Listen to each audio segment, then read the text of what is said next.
할렐루야. 오직 예수, 마라나타, 성령 충만. 오늘도 하나님의 집에 나와 예배하는 여러분들에게 우리 아버지 하나님의 은혜와 평강이 넘치시길 주 예수 그리스도 이름으로 축원합니다. 예수님의 3대 사역 가르치시고 전파하시고 치유하신 그 사역에 대한 말씀을 지난주에 드렸습니다. 예수님께서 공생애를 시작하면서 먼저 제자들을 부르시고 택하시고 훈련하셔서 그 사역을 위임하시고 이제 이렇게 내보내시는데, 오늘 본문은 그들을 전도 현장에 파송하는 그런 내용입니다. 그 예수님의 그 사역이 제자들을 통해서, 초대교회 성도들을 통해서, 또 우리 앞에 많은 신앙의 선배들을 통해서 우리에게까지 전수되었고, 이제 우리를 통해서 우리 자녀들과 우리 후대에 세상 끝까지 이 사역이 지속 전수될 것입니다. 오늘 이 전도 파송을 받은 제자들이라는 제목으로 우리에게 주시는 하나님의 말씀을 함께 받겠습니다. 첫째는 권세와 능력을 주시어 보내셨습니다. 예수님께서 세상적으로 뛰어난 사람들보다는 순종과 헌신의 자세를 가진 보통 사람들, 그들을 선택하시고 훈련하여 일꾼을 삼으셨습니다. 12 제자의 이름이 여기 나오는데 아무도 주목을 받을 만한 사람이 없어요. 그래서 이름만 나옵니다. 뭐 경기, 서울, 하버드 이런 게 안 들어가요. 안 들어가고 그냥 이름만 나온 지극히 평범한 사람들입니다. 그러나 그들이 예수님을 만난 후에 예수님과 함께 있게 하심으로, 일주일에 한 번씩 모여서 성경 공부한 게 아니고 날마다 그냥 함께 동거동락하면서 같이 생활하면서 예수님께 말씀과 기도를 배우고 또 양육과 훈련을 받았습니다. 그래서 이제 전도 파송을 내보내는데 특별히 권세와 능력을 주셔서 내보내십니다.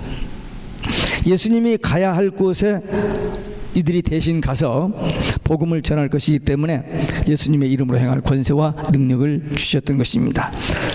그것은 오늘 우리에게도 적용됩니다. 하나님께서 우리를 부르시고 택하셔서 하나님의 일꾼을 삼으셨는데, 주님을 따르는 제자 삼으셨는데, 우리에게도 이러한 권세와 능력을 주셨습니다. 아멘. 예, 주셨어요. 분명히. 아직 일꾼 되지 못했거나 아직 모르거나 아직 확신이 없어서 그렇지, 분명히 우리가 예수를 믿는 사람이라면 주님의 제자요 일꾼이고, 그리고 우리가 아직 사용해보지 못했고 그 의식을 못해서 그렇지 우리에게 권세와 능력을 주셨습니다. 주셨는데도 불구하고 못한다고 하는 그 핑계는 불신과 교만입니다. 주님이 할 수 있게 능력과 권세를 주셨는데 못한다, 그러니까 주님의 말씀을 무시하는 것이 되고 주님의 뜻을 거역하는 것이 됩니다. 우리는 믿고 순종해야 됩니다. 그러면 구체적으로 예수님께서 어떤 권세와 능력을 주셨느냐? 첫째는 귀신을 제어하는 권세를 주셨습니다. 마귀를 결박하는 권세입니다. 귀신, 더러운 영, 악한 영, 마귀의 영, 미혹의 영, 여러 가지 말로 표현됩니다만, 어쨌든 우리 삶의 현장에서 우리를 넘어지게 하고, 우리로 하여금 시험 들게 하고, 우리로 하여금 고통을 당하게 우리를 괴롭히는 어둠의 영들이 있습니다. 마귀의 영이 있어요. 눈에 보이지 않지만. 베드로전서 5장 8절에 보면 우는 사자처럼 두루 다닐 자를 삼킬 자를 찾는다고 그랬어요. 그게 끔찍해요. 그 마귀가 노리는 것은 불신자들이 아닙니다. 우리 예수 믿는 사람, 신앙생활을 하는 사람들을 넘어지게 하고 잘못되게 하기 위해서 시시탐탐 노리고 있는 그 어둠의 세력이 있어요. 우리는 그 사실을 알아야 됩니다. 특별히 복음을 전하고 주의를 하고 정말 믿음으로 성령 충만한 삶을 살려고 할 때마다 이 어둠의 영, 이 마귀의 영들이 계속 활동해서 우리를 넘어지게 합니다. 그때 우리는 예수 그리스도의 이름으로 명하노니 떠나가라, 결박을 당할지어다 라고 믿음과 이 우리의 입술로 선언을 해야 됩니다. 괜히 마귀 건드렸다 큰일 나려고 뭐 그런 사람들이 있어요. 근데 절대 겁먹을 필요. 불신자가 예수 믿고 처음 신앙생활 할 때 이런 시험들이 옵니다. 그러면 혹시라도 마귀가 자기를 건들까 봐서 벌벌 떠는 사람이 있는데 그럴 필요 없어요. 우리는 부족하지만 예수님의 이름을 부를 때, 예수님의 이름을 사용할 때, 왜? 그걸 우리에게 주셨으니까 그 믿음으로 사용하면 떠나갑니다.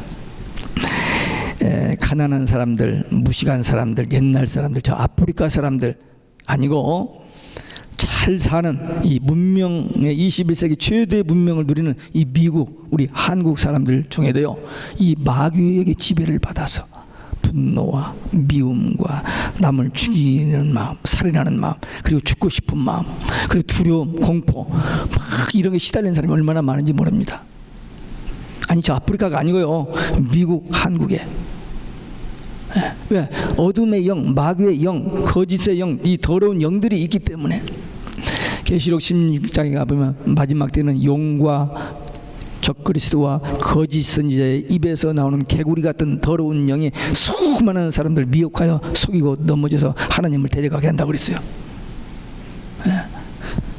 분명히 마귀가 살아있습니다. 언제까지? 주님이 재림하실 때까지. 창세기 3장에서 시작하는 이 마귀 활동은 계시록 20장 10절에서 지옥으로 떨어집니다. 그때까지는 창세기 1장 2장, 계시록 21장 22장만 마귀가 없고 마귀가 계속 활동해요. 그러니까 우리는 이 영적 실체를 알아야 됩니다. 이걸 모르고 계속 내가 왜 이러지? 내가 왜 이러지? 이 권세와 능력을 사용할 줄 몰라서 그래요. 그게 있는데, 우리에게 주셨는데 그걸 모르고 당하고 있는 겁니다. 불신자들은 손도 안 댄다니까요. 우리 믿는 사람들. 불신자들은 이미 저주 아래 있으니까 넘어지고 엎어지고 뒤집어지고 하는 건 정상이지만, 우리 예수 믿고 신앙생활하는 우리는 복받고 잘 될 수 있는 사람들인데도 불구하고 어려움을 당하는, 어떤 시련을 당하는 이런 일이 있을 수가 있어. 다는 아닙니다만 이런 일들이 있으니까 이 실체를 알고 예수님의 이름으로 이걸 물리쳐야 돼요.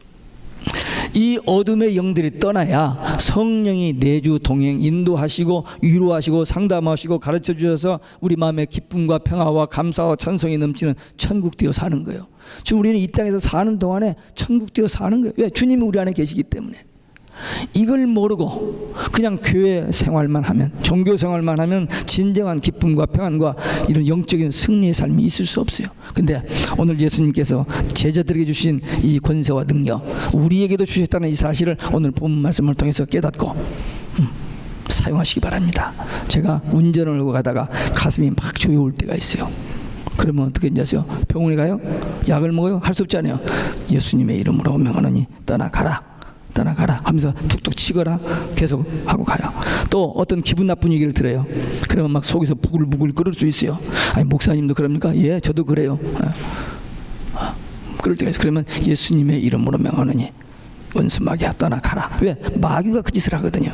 그래서 예수님의 이름으로 계속, 남편이 속 좀 썩이나 그 앞에서 이 마귀야 사탄아 떠나가라 그러면 귀쌈 맞이, 그러니까 그렇게 하지, 그 무식하게 그렇게 하지 마시고 속으로 그 남편의 마음을 좀 뒤집고 좀 내 속을 뒤집는, 내 가정을 파괴하려는 그 마귀의 그 실체를 알고 속으로 예수님의 이름으로 명하노니 떠나갈지어다 그렇게 하는 거예요.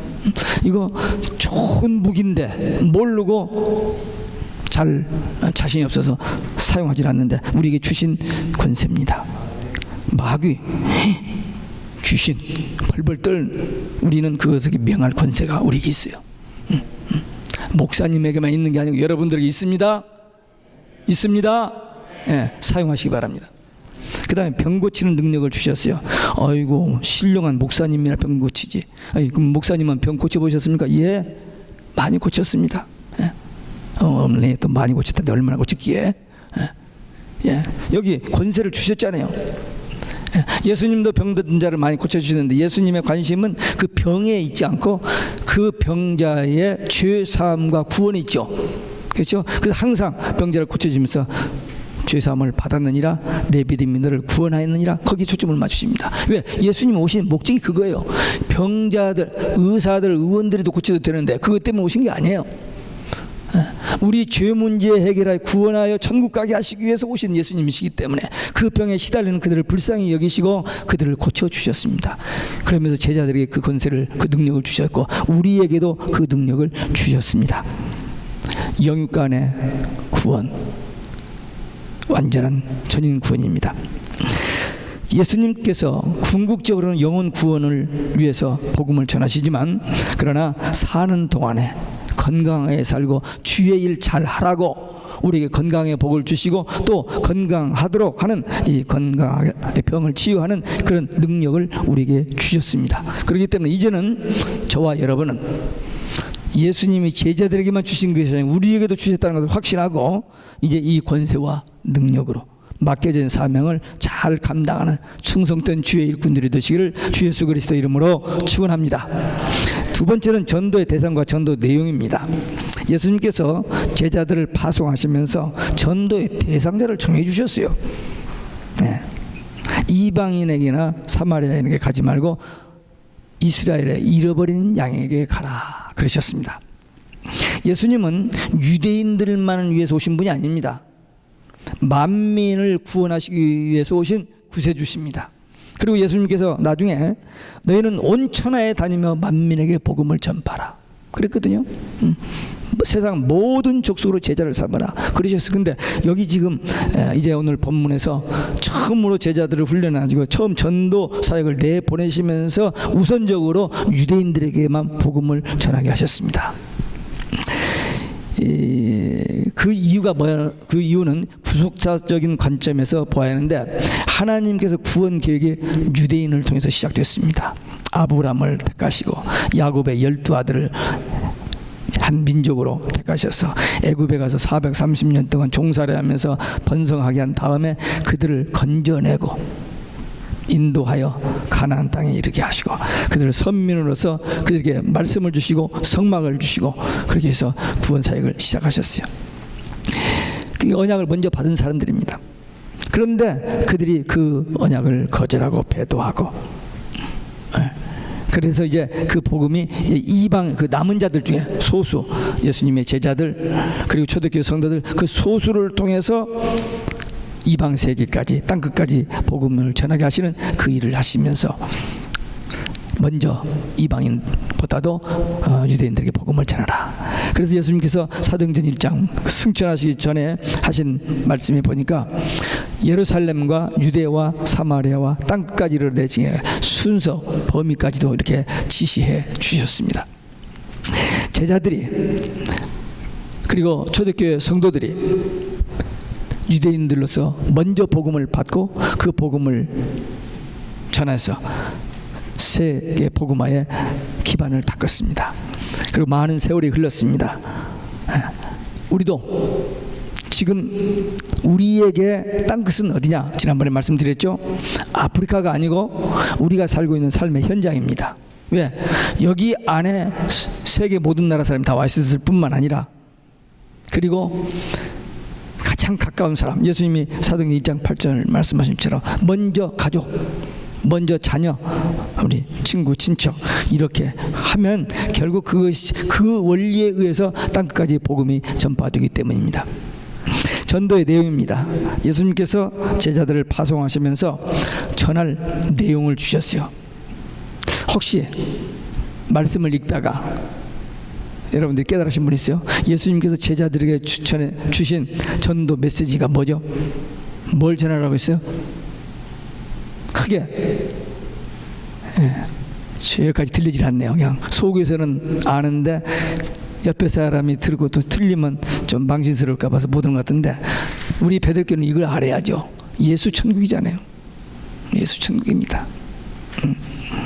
뭐 이런저런 뭐 복음 전하는 툴이 있고 뭐 전도지가 있고 다 있습니다만 아주 간단하게 요약하면 두 단어예요. 예수 천국. 왜? 세례 요한이 외친 제 1성이 뭡니까? 회개하라 천국이 가까웠다. 그 천국은 예수님입니다. 예수님께서도 천국이 가까웠으니 회개하고 복음을 믿으라. 예수님의 1성이잖아요. 그 복음이 뭐예요? 예수입니다. 그러니까 예수 믿으면 천국이에요. 그게 복음의 핵심입니다. 그러니까 유대인들은 사실은 하나님의 택한 장자와 같은 민족입니다. 상속 권리가 있는 사람들이에요. 그렇기 때문에 천국을 상속받을 자들이에요. 그래서 그들이 먼저 복음을 믿고 그들을 통해서 또 다른 사람에게 복음이 전하지로 신구약 성경을 다 그들이 받았잖아요. 그래서 예수님께서 제자들을 훈련하시고 이제 파송을 하면서 먼저 유대인에게 가서 천국이 가까웠다라고 전파를 하셨던 겁니다. 예수님은 그렇게 하셨고 세례 요한도 그렇게 했고 제자들에게도 그렇게 부탁했던 겁니다. 예수님이 전하신 복음은 천국 복음이에요. 땅 복음이 아니에요. 근데 사람들은 땅 복음만을 기다리고 있는 거예요. 천국에 대해서는 아직 그냥 이 땅에서의 복음을 기다리고, 그래서 예수님 말씀 듣고도 거의 대다수 사람들은 거절하고 예수님을 십자가에 못 박아 죽게 했습니다.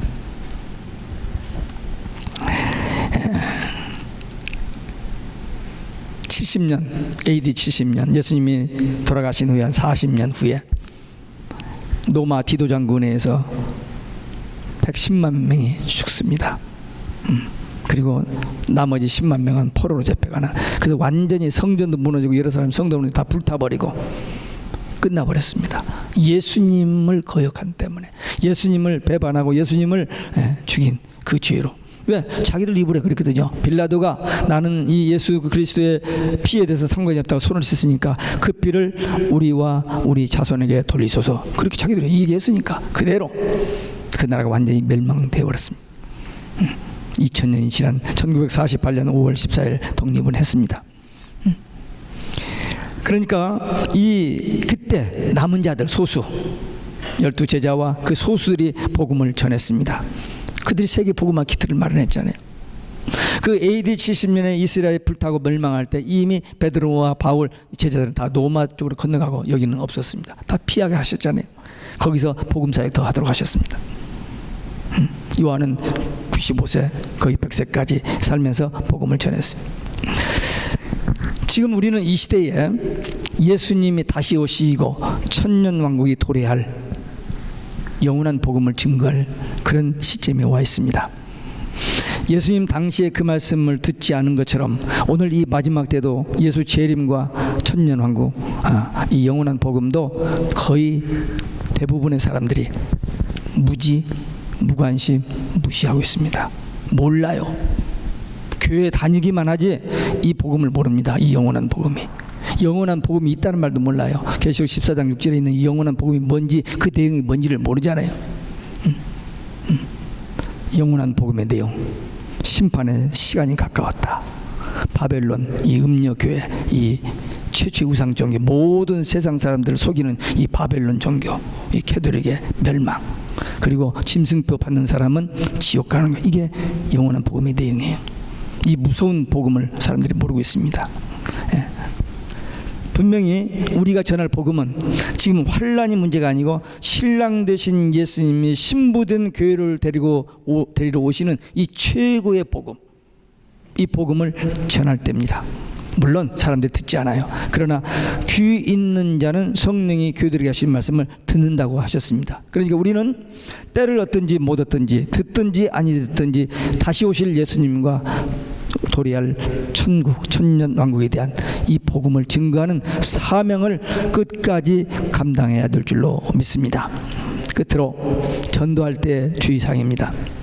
예수님께서 제자들을 전도 파송할 때 몇 가지 주의사항을 주셨어요. 첫째는 전도 여행에서 아무것도 가지지 말라는 겁니다. 무소유입니다. 아니 그래도 가려면 캐시도 좀 있어야 하고 뭐도 좀 있고 그래야지. 근데 그러지 말라고 그랬어요. 먹고 마시는 문제 전적으로 하나님만 의지하고 전도에만 집중하라. 너희들은 준비할 필요 없고 하나님이 다 준비해 주신다는 거예요. 말은 좋지만 그게 믿어집니까? 잘 안 되죠. 그러나 분명히 그렇게 말씀하셨습니다. 전적인 하나님의 신뢰. 그러면 하나님께서 책임져 주신다는 것입니다. 그리고 요즘 이 세상은 너무 각박한 세상이 되지만 옛날에는요 이렇게 지나가는 나그네에 대해서 참 후회했습니다. 우리 한국도 옛날에는 논에서 모를 내다가도 지나가는 사람 오셔서 좀 잡수시고 가라고 하는 것처럼 이 중동 같은 데 가면요 나그네에 대해서 아주 대접이 잘합니다. 창세기 18장에 보면 아브라함이 전막에 이렇게 앉아있다가 어떤 나그네 세 사람이 지나가는 거예요. 쫓아나가서 좀 쉬었다 가시라고. 괜히 모르는 사람인데 쉬었다 가시라고 천사를 대접하고 하나님을 만나잖아요. 그게 성경에 있듯이 이 복음 전하는 자들에게는 이런 베풀자를 만나게 해 주신다는 거예요. 제가 2009년도에 처음 카자흐스탄 갔을 때 종교 다르죠, 문화 다르죠, 언어 다르죠. 그리고 이 길거리에서 전도하면 법에 걸립니다. 근데 어떻게 해서 전도를 합니까? 근데 일단 거기 카자흐스탄 도착해가지고 7명씩 조가 돼가지고 기차를 타고 24시간 갔어요. 중간에 떨어지는 사람 이렇게 조가 20조가 이제 탁 떨어져 나는데 저는 24시간 가는 거리 가서 떨어졌어요. 내려서 이제 그 리더 우리 조재일 집사님 따라서 이제 7명이 통역 2사람이서 우리 5명하고 7명이 갑니다. 가가지고 어떤 집에 가서 그러니까 이렇게 가서 말을 붙여요. 이렇게 스마일 하면서 웃으면서 하이. 그 인사랑 할 줄 아니까 러시아 말로 말 붙이면 가민 들으라고 그래요. 들어가서 앉아서는 복음을 전할 수 있습니다. 길거리에서는 못 전해도. 그렇게 들어가서 복음 전해가지고 그 집에서 일주일 묵고 살다 나와요. 신기하죠. 그 초라한 집에 있는데도 사우나가 있어요. 밖에 우물에서 물을 두레박으로 내려가지고 물을 길러가지고 데려와서 물을 붓고 장작을 떠서 불을 펴서 우리 뭐 사우나 하라고 직장 갔다 온 그 남편이 이해가 안 될 거예요. 상상이 안 될 거예요. 하여튼 하나님께서 이렇게 대접할 수 있도록 하니까 걱정하지 말고 복음만 들고 나가서 전하라는 거예요. 또 이번 7월 달에 또 갑니다. 이제 4번째 가는데 위해서 기도해 주시기 바라고 한번 여러분들도 구경만 하지 마시고 한번 같이 가시기 바랍니다. 그런데 한번 갔다 아무 데서나 자고 아무거나 먹어야 돼요. 여기서 좋은 음식 게리고 막 침대 뭐 이거 찾으면 그거 못 자요. 아무 데서나 종이 깔아놓고 수건 깔고 거기서도 잘 수 있어야 하고 널판지 2개 위에서도 이렇게 잘 줄도 알아야 하고 막 그래야 돼요. 그래야 선교 현장에 갑니다. 어쨌든 여기서 또 지시가 뭐냐면 그 집이나 마을에 들어가서 일단 들어가면 거기 만져가고 형편과 대접에 불만하지 말고 이 집 저 집 옮기지 말고 거기서 떠날 때까지 있으라는 거예요. 좀 불편하다고 그냥 무조건 참고 기다려. 왜? 마태복음 7장에 보면은 멸망으로 가는 길은 넓고 편하고 많은 사람들이 가지만 생명으로 영생으로 가는 길은 좁고 험하고 어렵다고 그랬어요. 그러니까 이 전도하는 길을 편안하려고 전도합니까? 고생스러워도 어려워도 주님의 지상 명령이기 때문에 가는데 무슨 잠자리가 어떻다, 뭐 음식이 어떻다, 주인이 표정이 이게 없는 거예요. 무조건 거기서 있을 때까지 있으라는 거예요. 목회자들이 목회자를 자주 옮기는 것, 교인들이 교회를 자주 옮기는 것, 하나님의 인도받지 않냐고 자기 관심, 욕심, 자기의 어떤 감정 따라서 물론 특별한 상황이 있을 수 있습니다. 기도 많이 하고 성령 인도 받아요. 근데 성령 인도도 아전 인수격으로 자기 편리하게 이렇게 막 자기 마음대로 해놓고는 성령께서 인도하셨다라고 하는 사람들은 그게 아니에요. 성령의 인도는 성경적이어야 하고 객관적이어야 하고 윤리적이어야 하고 그 논리적이어야 됩니다. 하나님은 그렇게 무질서한 사람이 아니시거든요. 영접지 아니하거든 거기서 떠날 때 발에서 먼지를 떨어버리듯이 하라고 그랬습니다. 이것은 유대인들이 이방인들에 대해서 하는 그런 표현인데 불신자, 복음을 거절하는 자들에게 이제 그렇게 하라는 것입니다. 이 복음을 전할 때 우리는 복음만 전합니다. 예수님만이 구원의 길입니다. 예수님만이 모든 인생의 문제 해답입니다. 이 복음만 전하는데 안 받는다. 어떻게 할 수 없어요. 그걸 억지로 어떻게 합니까? 못합니다. 그러니까 바른 전도는 뭐냐면 복음만 바로 전해요. 예수 그리스도의 복음만 바로 전하고 그 결과는 하나님께 맡기는 거예요. 그 사람이 구원받고 천국 가고 하는 것은 하나님 하시니 내가 만들어내는 게 아니에요. 내가 그를 구원하는 게 아닙니다. 우리는 복음만 전하는 거예요. 그래서 전하는 자가 전하는 것을 사면 끝났기 때문에 거기서 거절하면 그냥 돌아서서 그냥 떠나라는 거예요. 예수님께서도 그렇게 권세 있고 전도 잘하시는 예수님께서 전도하는데 거라사인들하고 나사렛 사람들이 거절했습니다. 떠났습니다. 아니 예수님이 그렇게 권세 있게 능력 있는 그걸 그냥 다 그냥 어떻게 해버리시지? 그러지 않았어요. 떠나라고 하셨고 예수님이 떠나셨습니다. 그렇다고 전도에다가 안 받으면 에이 하고 그냥 금방 돌아서라는 말은 아니에요. 인내를 가지고 사랑을 가지고 계속 기도해 줘야 돼요. 전도해놓고도 열매 맺기를 위해서 기도하고 안 받아도 언젠가 저 사람이 생각이 나서 또 다른 사람을 통해서라도 전도돼서 예수 믿고 구원받게 해주시라고 기도해야 돼요. 한 번, 두 번 아니라 10번, 20번도, 10년도, 20년도, 30년도 기도해야 됩니다. 저도 30년 이상 기도하는 제목들이 있습니다. 응답될 때까지. 그 기도 많이 하고 응답 5만 번 받았다는 조지 뮬러라는 사람도 친구 5을 위해서 53년 기도했대요. 처음에 6년 만에 한 사람 되고 13년 만에 한 사람 되고 53년 만에 두 사람 되고 나머지 한 사람 조지 뮬러가 죽은 다음에 예수 믿게 됐대요. 그러니까 할 일이 없어서가 아니라 바쁘고 쫓기는데 그 한 영혼, 천하보다 더 귀한 그 영혼 구원을 위해서 그만큼 관심을 가지고 기도하라는 거야. 한 번 전에 안 받은 그런 의미가 아닙니다. 그래. 복음 전하는 것을 끝나고 억지로 내가 그 사람을 결신시키고 뭐 건수 올리고 몇 명 전도 그러려고 하는 게 아니고 복음 전하는 것으로 하고 거절하면 또 다음 기회로 미루고 기분 좋게 끝나면서 다음에 또 만나 또 전하는 그때가 그러다가 몇 번 해서 되는 사람도 있습니다. 한편 이 나그네와 같은 이 전도자를 받아들이고 영접하는 사람이 있어요. 아까 제가 이야기했던 카자흐스탄이나 창세기 18장의 그런 경우처럼 그 영접하면 그들에게 복음을 전하고 평안을 빌고 복을 빌고 그들이 그 받으면 그들에게 기쁨과 복이 임하게 됩니다. 마태복음 7장에 보면 대접을 받고자 하는 대로 대접하라는 말이 있죠. 그러니까 이렇게 복음을 전하면 또 대접하면 기도하면 행하면 반드시 어떤 그 결과와 열매가 있습니다. 또 그렇게 받아요. 그러니까 우리는 그저 받았으니 거저 받았으니 거저 주라고 그랬죠. 우리는 구원과 영생을 믿음으로 그냥 거저 받았습니다. 주님이 대가 다 지불하시고 거저 받았으니 이 복음 전하는 것으로 그 은혜를 갚는 겁니다. 그래서 이제 예수님께서 제자들에게 말씀하신 대로 또 그 말씀은 우리에게 주신 말씀이니까 그 말씀대로 순종해서 전도하고 해야 됩니다. 네. 열매와 결과는 주님께 맡기고 우리는 전도는 해야 주님의 명령이니까 전도하고 그 다음에 그 열매 맺어 하나님께 영광 그리고 위로와 상급받는 복음의 증인들 되시기를 주 예수 그리스도 이름으로 축원합니다. 기도하시겠습니다.